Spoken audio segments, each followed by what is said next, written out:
ইদানিং একটা কথা চলছে যে আরিয়ান খান ব্যাটস অফ বলিউডের পরে রাজ কমিক্সের সাথে মিলে একটি সুপার হিরো মুভি বানাতে চলেছে। এখন আমার জানা নেই যে এই কথায় কতটা সত্যতা আছে। আমি এ সম্পর্কে প্রথমে রেডিটে পড়েছি, তারপর মেন্স এক্সপি এবং কিছু ইনস্টাগ্রাম পোস্ট দেখেছি। এখন যদি এই কথাটা সত্যি হয়, তাহলে এই জিনিসটা ইন্ডিয়াতে সুপার হিরো মুভিজের পরিবেশকে চিরতরে পাল্টে দেবে। কারণ রাজ কমিক্স কোনো ছোটোখাটো কথা নয়। রাজ কমিক্স আজকের নয়, বরং অনেক পুরনো কমিক বুক কোম্পানি।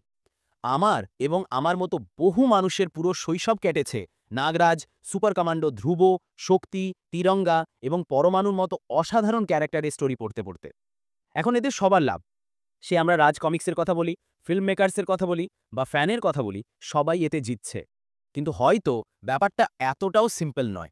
সবার প্রথমে কথা বলা যাক ইন্ডিয়ার কমিক বুক সিনেম্যাটিক ইউনিভার্সের পরিবেশ সম্পর্কে। তো আমরা সবাই জানি যে মার্ভেল এবং ডিসির নিজস্ব সিনেম্যাটিক ইউনিভার্স আছে। তাদের ক্যারেক্টারের মুভিজ দেখতে দেখতে আমরা সবাই বড় হয়েছি। বেসিক্যালি কমিক বুক ক্যারেক্টারের মুভিজ চলার চান্স বেশি হয়, বিশেষ করে যদি কমিক বুক কোম্পানি খুব পুরনো হয়। তবে তো যারা কমিক বুক রিডার তারা নিজেরাই এই মুভিজে প্রমোটার হয়ে যায়। তাই একটা ভালো পরিমাণ অডিয়েন্স আগে থেকেই তৈরি থাকে এই ক্যারেক্টারের মুভিজ দেখার জন্য। ইন্ডিয়াতে কমিক বুক মুভিজ অলমোস্ট নেই বললেই চলে। কমিক বুক অ্যাডাপ্টেশনের ক্ষেত্রে চাচা চৌধুরী নিয়ে টিভি সিরিজ তৈরি হয়েছে, কিন্তু একটি প্রপার সিনেমাটিক ইউনিভার্স আজ পর্যন্ত সামনে আসেনি। আর এটাই অ্যাডভান্টেজ রাজ কমিক্সের জন্য।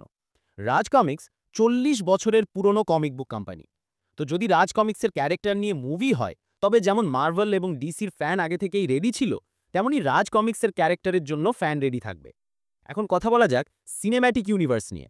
রাজ কমিক্সে মার্ভেল এবং ডিসির মতো বহু ক্যারেক্টার আছে। এদের মধ্যে সবচেয়ে আইকনিক হলো নাগরাজ, যে নিজের হাত থেকে সাপ ছাড়ে। তার স্টোরি পড়তে পড়তে বোঝা যায় যে সে অনেকটাই স্পাইডারম্যান এবং সুপারম্যান থেকে ইন্সপায়ার্ড। কিন্তু রাজ কমিক্সে যদি কোনো ক্যারেক্টারের সবচেয়ে বেশি ফ্যান থেকে থাকে, তবে সেটা হলো নাগরাজ। অবশ্যই নাগরাজকে কমিক্স থেকে লাইভ অ্যাকশনে নিয়ে যাওয়ার জন্য ভালো পরিমাণে চেঞ্জেস করতে হবে। কিন্তু নাগরাজকে লাইভ অ্যাকশনে দেখানো এবং তাকে রাজ সিনেম্যাটিক ইউনিভার্সের সবচেয়ে বড় সুপার হিরো দেখানো অসাধারণ হবে।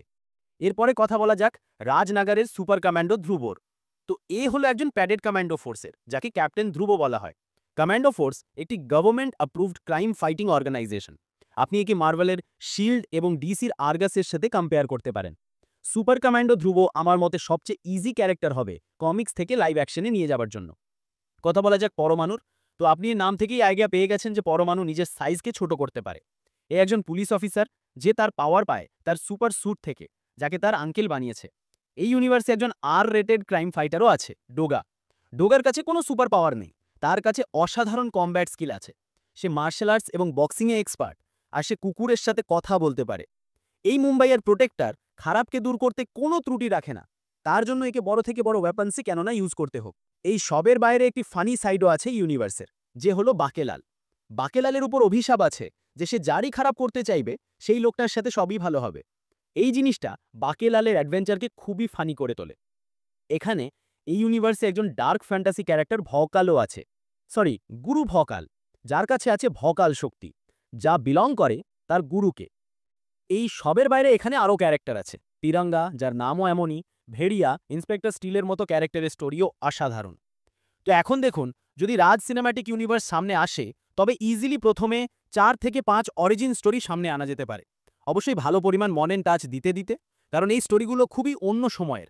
এমন একটি সময় যখন মানুষের কাছে স্মার্টফোনও থাকতো না। তারপর 4-5 অরিজিন স্টোরির পরে একটা অ্যাসেম্বল হতে পারে, যেখানে একটি টিম তৈরি হয়। হয়তো ব্রহ্মাণ্ড রক্ষক বানানো যেতে পারে, যার পরে সিকুয়েলস ইজিলি সামনে আনা যেতে পারে ফেজেজে। এমনকি অ্যানিমেটেড সিরিজ, অ্যান্থোলজিজ এবং লাইভ অ্যাকশন সিরিজও আনা যেতে পারে, তাও বাকেলাল এবং ভেরিয়ার মতো ক্যারেক্টারের। এই ইউনিভার্সে অনেক ক্ষমতা আছে, শুধু এর ওপর কাজ করা লোক একটি সিনেম্যাটিক ইউনিভার্সকে ইম্যাজিন করতে করতে মুভিজ এবং সিরিজ নিয়ে আসে। তো আরিয়ান খান কি এর জন্য পারফেক্ট? ব্যাটস অফ বলিউড দেখার পর অনেক ফ্যান চাইবে যে আরিয়ান খান এই ইউনিভার্সকে হ্যান্ডেল করুক। ব্যাটস অফ বলিউড একজন নতুন হিরোর স্টোরি ছিল, যে বলিউডে এসে সেখানকার পরিবেশকে বোঝে। সিরিজ প্যাকড ছিল অনেক হিডেন ডিটেলস, কল ব্যাকস এবং ইস্টার এক্স দিয়ে। এখন এই স্টাইল চাই রাজ সিনেম্যাটিক ইউনিভার্সের জন্য, যেখানে নাগরাজের মুভিতে হিন্টস থাকবে পরমাণু এবং ধ্রুবর। ধ্রুবর রাস্তা ক্লস হতে পারে শক্তির সাথে, আর শক্তির গল্পে মেনশন থাকবে ডোগার। এখানে 30,000-এরও বেশি কমিক বুক আছে, যাদের মধ্যে অনেক অসাধারণ স্টোরি সামনে আনা যেতে পারে। আর এটা এমন একটা ব্যাপার যেটা ইন্ডিয়াতে আগে কখনো হয়নি। অবশ্যই ইন্ডিভিজুয়াল সুপারহিরো স্টোরিজ এসেছে, কিন্তু কমিক বুক থেকে ইন্সপায়ার্ড সিনেম্যাটিক ইউনিভার্সের মতো মুভিজ এটা নতুন কিছু। হ্যাঁ, আমি জানি যে রাওয়ানের চিট্টিকে দেখানো হয়েছিল। কিন্তু একটা full fledged comic book cinematic universe এমন কিছু কখনো হয়নি। এটা এমন একটা ব্যাপার যেটা ইন্ডিয়ান সুপারহিরো মুভিজের পরিবেশকে চিরতরে পাল্টে দেবে। প্লাস এই সিনেম্যাটিক ইউনিভার্সের কাছে এক্সাম্পলও অনেক আছে অন্য সিনেম্যাটিক ইউনিভার্সের ভালো ডিসিশনস এবং ভুলের থেকে শেখার জন্য।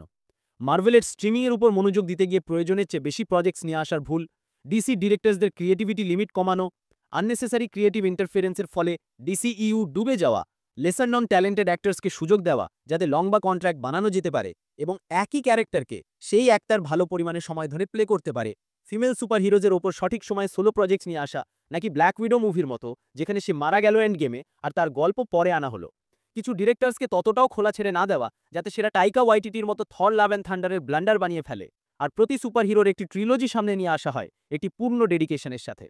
এখানে আর কি চাই? দেখুন, এখানে চাই ডেডিকেশন। এখানে সিনেম্যাটিক ইউনিভার্সের গ্র্যান্ড স্টোরির উপর মনোযোগ দিতে দিতে হিরোর অসাধারণ সোলো স্টোরি সামনে রাখতে হবে। সাউথের স্টারদের মতো গ্র্যান্ড সুপার হিরো এন্ট্রি দিতে হবে। এমন মুহূর্তে হিরোজকে সামনে আনতে হবে যেখানে অডিয়েন্স থিয়েটারের সব হোপ হারিয়ে ফেলেছে। এমন টুইস্ট সামনে রাখতে হবে যা অডিয়েন্সের বিশ্বাস তুলে দেবে রিয়ালিটির ওপর থেকে। কথাটা ইন্ডিয়ার প্রথম কমিক বুক সিনেম্যাটিক ইউনিভার্সের নয়, কথাটা ইন্ডিয়ান ফ্যানদেরও নয়, বরং পুরো বিশ্বের ফ্যানদের সেই অসাধারণ সিনেম্যাটিক ইউনিভার্স দেওয়ার, যা আমরা রাজ কমিক্সের ফ্যান জানি যে নিশ্চয়ই এটা সহজ না হলেও কিন্তু এটা খুব পসিবল। আর ফ্যান ওয়েট করছে এর জন্য, আর তারা রেডি আছে এটাকে সাপোর্ট করার জন্য। শুধু একটি স্টেপ নেওয়ার প্রয়োজন আর ইন্টেনশন ক্লিয়ার রাখার প্রয়োজন যে যতক্ষণ পর্যন্ত ফিল্ম মেকার্সরা ফ্যানের এন্টারটেইনমেন্ট, অ্যামিউজমেন্ট এবং জ ড্রপ করার ব্যবস্থাকে মাথায় রাখতে রাখতে প্রজেক্ট নিয়ে আসবে, ততক্ষণ পর্যন্ত সবাই জিতবে আর সবার জেতাটা জরুরি।